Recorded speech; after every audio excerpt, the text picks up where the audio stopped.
Père, du Fils et du Saint-Esprit. Amen. La solennité du très saint sacrement du corps et du sang du Christ, fête de la foi chrétienne, fête du sacrement de la foi catholique. Le sacrement de l'Eucharistie est le sacrement qui rend présent Jésus-Christ lui-même. Jésus se rend présent à nous par le sacrement de l'Eucharistie. Jésus se rend présent à nous sur les apparences des espèces du pain et du vin. Dans les espèces du pain et du vin, Jésus est sacramentellement présent au milieu de nous. C'est lui-même qui nous a dit. C'est lui-même qui nous a dit. Il ne peut pas nous mentir. Quand vous recevez l'Eucharistie, vous recevez Jésus. C'est Jésus qui se donne à nous, qui se livre à nous, qui se sacrifie à nous, qui nous donne sa vie divine. Jésus est présent. Cette mode de présence, on appelle présence réelle. Parce qu'il y a d'autres modes de présence. Jésus est présent dans son église. Jésus est présent dans sa parole. Le Verbe s'est fait chair, il a habité parmi nous. Jésus est présent là où 2 ou 3 sont réunis en son nom. Il est au milieu d'eux. Ça, c'est le mode de présence. Mais avec l'Eucharistie, on appelle ça la présence réelle. Réelle, parce que c'est la présence substantielle. Il est substantiellement présent au milieu de nous. Il est présent au milieu de nous. Alors c'est une grande fête pour nous aujourd'hui. Qu'est-ce que toi tu adores? Qu'est-ce que toi tu reçois? Tu reçois Jésus. Celui que tu adores, tu contemples, ce n'est pas le pain, mais c'est Jésus lui-même. Sur les apparences du pain, mes yeux ne voient que du pain, mais c'est Jésus lui-même. Mes yeux ne voient qu'un homme, mais c'est Dieu lui-même. Deux natures, la nature humaine et la nature divine. Mais dans le sacrement, il y a deux. Il y a ce changement qu'on appelle la conversion de substance. La conversion de substance, la substance du pain est convertie en substance du corps du Christ. Dans l'Eucharistie, on ne trouve pas deux substances. Dans l'Eucharistie, il n'y a pas deux substances, mon frère, ma soeur. Mais il y a les apparences. Dans ces apparences qu'on appelle, les philosophes appellent les accidents. La couleur est là, l'odeur est là, la forme est là. Ce sont les accidents. Mais ces accidents ne veulent pas dire que Jésus n'est pas là. Jésus est réellement là, substantiellement présent. Dès que le pain et le vin est consacré. Alors dans la première lecture d'aujourd'hui, c'est le livre de la Genèse, chapitre 14, verset 18 à 20. Ici, on nous parle d'un grand prêtre selon l'ordre du roi Melchisédek. Qu'est-ce que Melchisédek amène comme offrande pour célébrer, pour porter les intentions d'Abraham vers Dieu? Alors, la célébration Eucharistie, c'est l'action de grâce, de bénédiction, de louange et de sacrifice. C'est pour cela que le peuple Israël appelait ça quoi? Bérakot.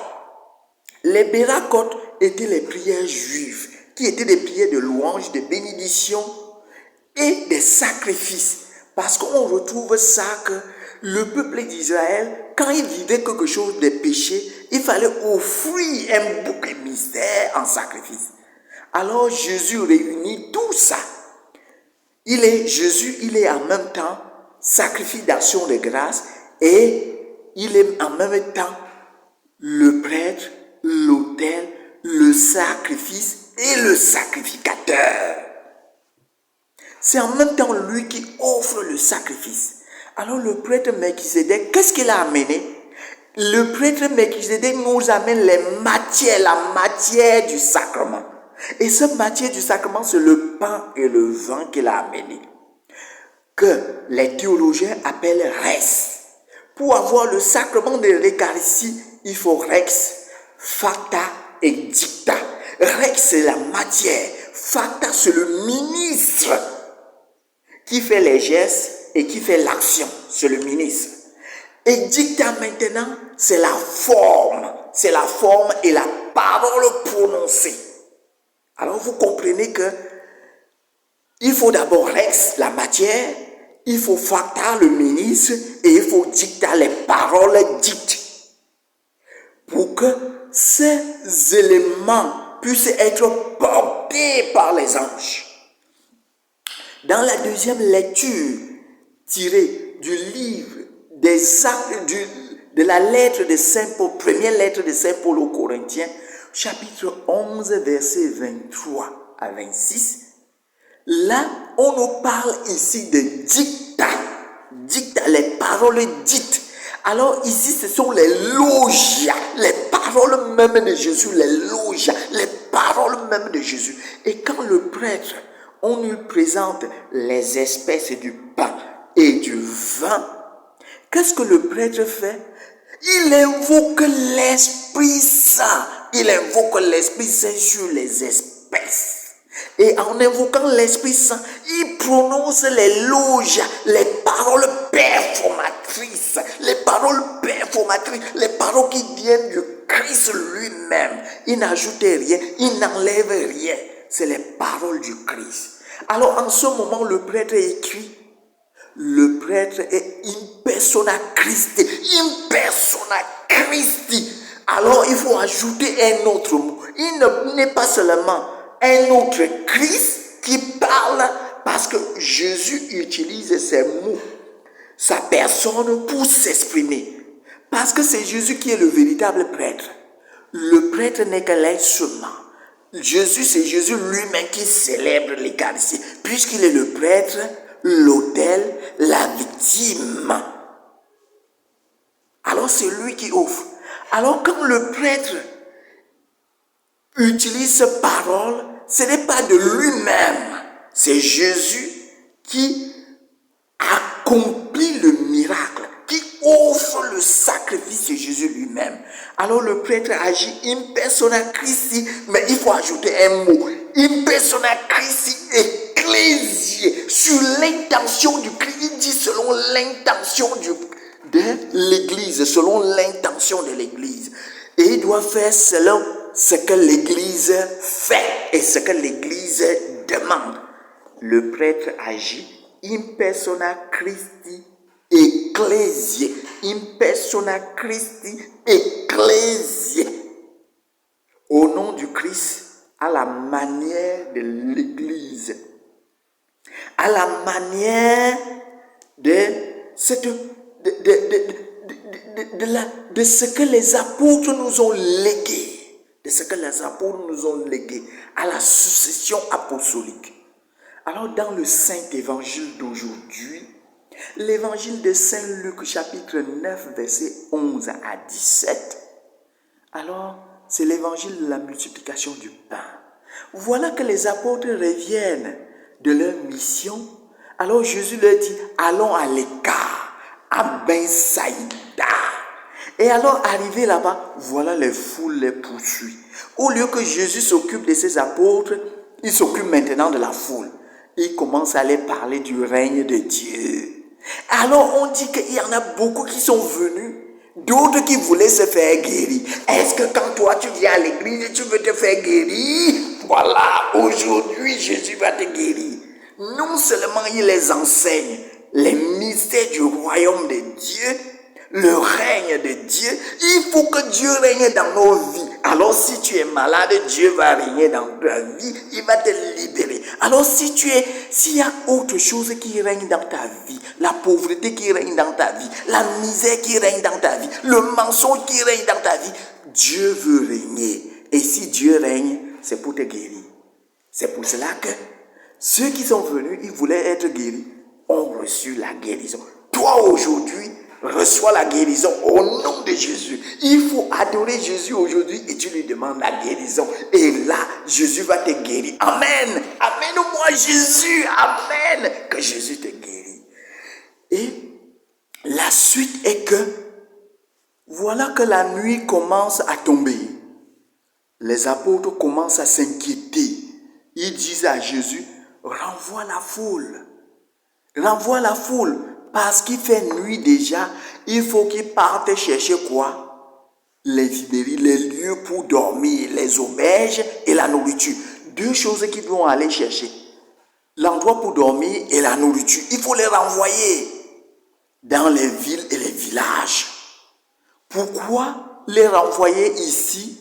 Pourquoi les chasser? Parce que cet endroit est désert. Jésus était là ou bien Jésus n'était pas là. Jésus n'a pas vu comment la nuit venait, mais c'est les apôtres qui lui disent, qui lui rappellent que la nuit vient. C'est les apôtres. Et c'est les apôtres qui lui disent que c'est le désert. Jésus a vaincu le désert. Après son baptême, l'Esprit le conduisit au désert. Il a vécu. Si toi tu vis les moments de désert, des moments de sécheresse, alors aujourd'hui, Jésus, l'eau vive va couler dans ta vie. L'eau vive va couler dans ta vie. Si ta vie, ta main est sèche, tu n'arrives pas à produire des choses parce que ta main est désertique. Aujourd'hui, Jésus va te donner la fertilité. La fertilité dans ta vie. Amen. Jésus va te donner la fertilité.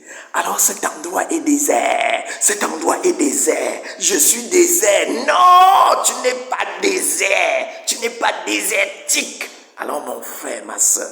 Et qu'est-ce que Jésus leur dit? Donnez-leur vous-même à manger. Donnez-leur vous-même à manger. Les apôtres disent que mais on voulait chasser la foule pour manger notre saint pain et les 2 poissons entre nous. Alors le nombre s'y est très grand.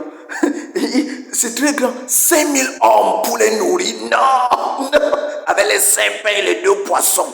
Envoie-nous alors en ville aller chercher quelque chose pour les donner à manger. Jésus leur dit, fais-les asseoir par terre. Fais-les asseoir par terre. Fais-les asseoir par terre. Assois-toi par terre. Assois-toi par terre. Dieu va te donner quelque chose aujourd'hui. Et sois-toi par terre. Dieu va te donner. Touche la terre. Touche la terre. Reviens sur terre.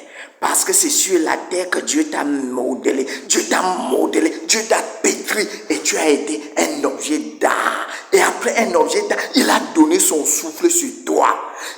Toi par terre. Tu reviens sur terre.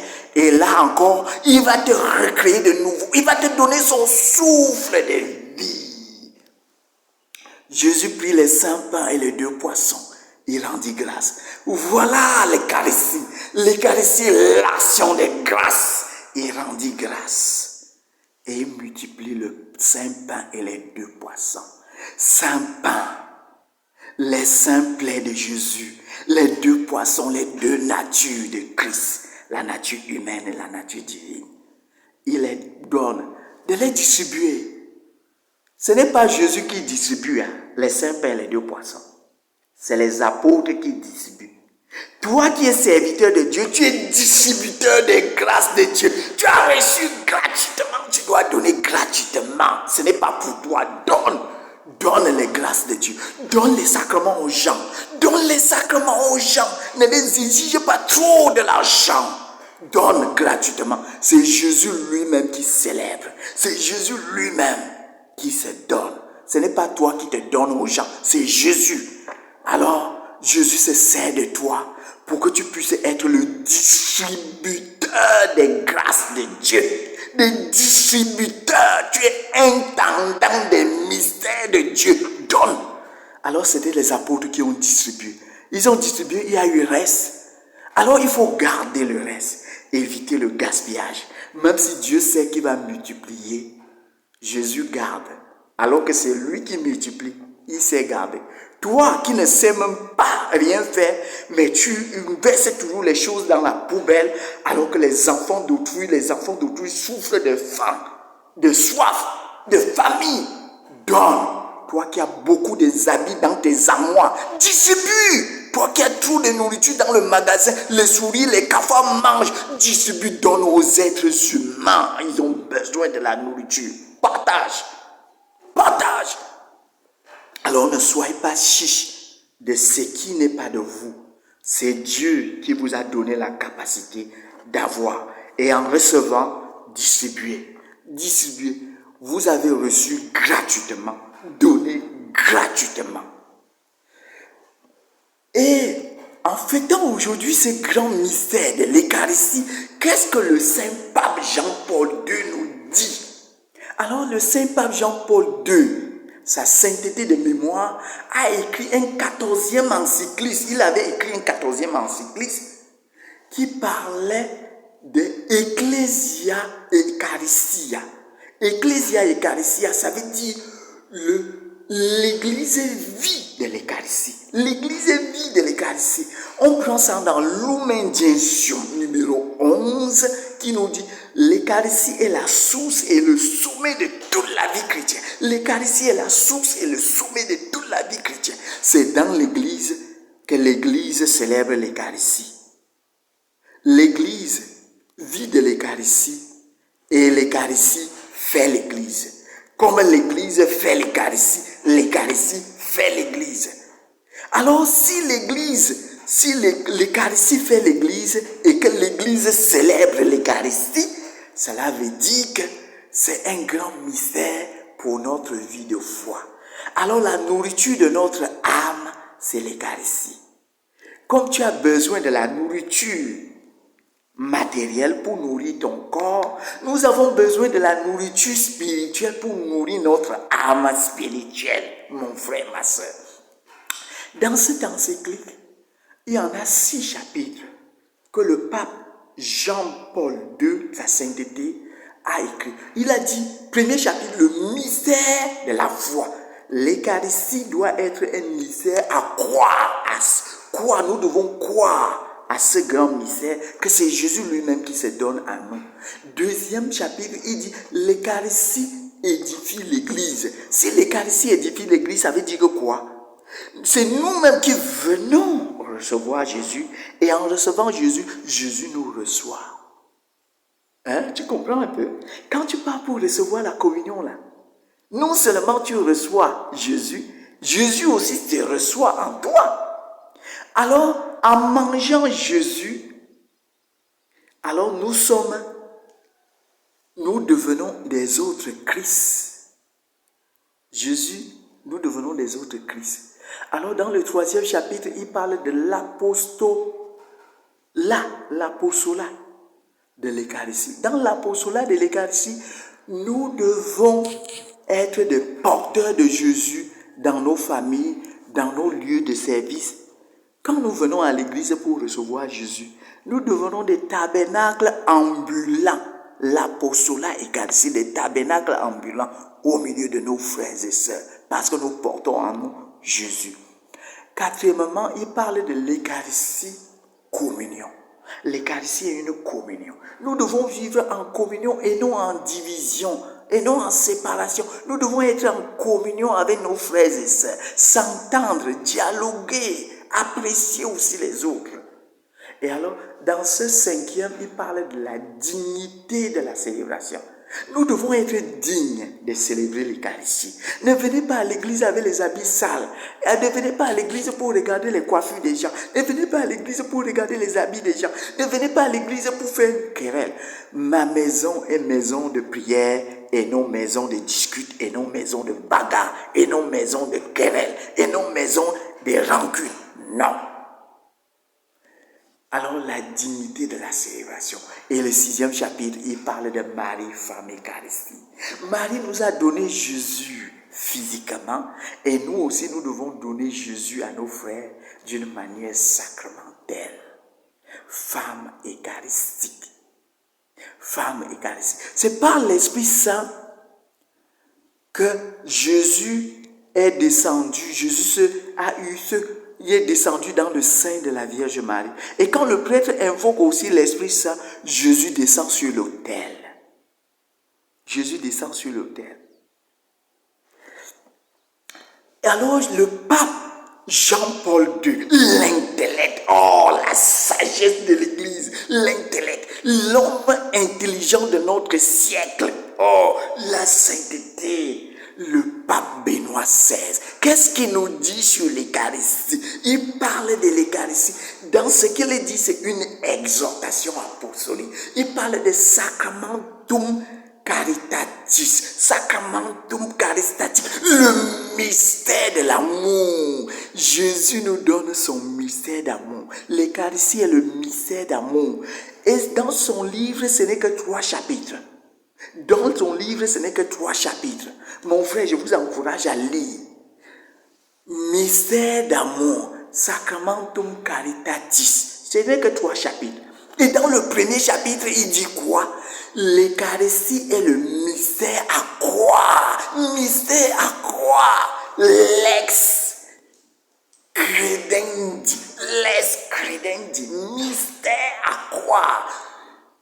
Le juste manière de croire, juste manière de croire. Il est grand le mystère de notre foi. Nous célébrons ta mort, Seigneur Jésus. Alors ta victoire sur la mort et ta résurrection, il est grand le mystère de notre foi.